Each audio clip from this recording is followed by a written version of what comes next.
পুরীর মন্দিরে কেন গোপনভাবে অনুষ্ঠিত হয় এই অনুষ্ঠান? কী এমন অনুষ্ঠান হয় যার জন্য পুরো শহরের লাইট বন্ধ করে দেওয়া হয়? প্রত্যেক ১২ বছর অন্তর এই মন্দিরে পুরানো মূর্তি সরিয়ে নতুন মূর্তি স্থাপন করা হয়।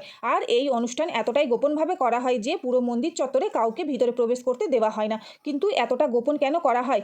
পায়ের আঙুলে তীরবিদ্ধ হয়ে যখন শ্রীকৃষ্ণ মারা যাওয়ার পর পাণ্ডবরা ওনার দেহের অন্তিম কার্য সম্পন্ন করে। শ্রীকৃষ্ণের পুরো দেহ আগুনে পুড়ে গেলেও ওনার হৃদয় টুকরোটি একটুও পড়ে না, আর ওটা থেকে তীব্র জ্যোতি নির্গত হচ্ছিল। এরপর পাণ্ডবরা সেই হৃদয়টি সমুদ্রের জলে ভাসিয়ে দেয়। ভাসতে ভাসতে ওটা উড়িষ্যার পুরীতে চলে আসে।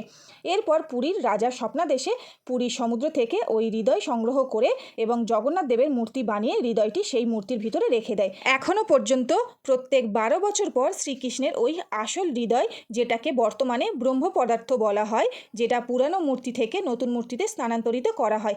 তাই এই জিনিসটি গোপন রাখা হয়, কারণ এই ব্রহ্ম পদার্থটা যে একবার দেখে ফেলবে সে তখনই ওখানে মারা যাবে।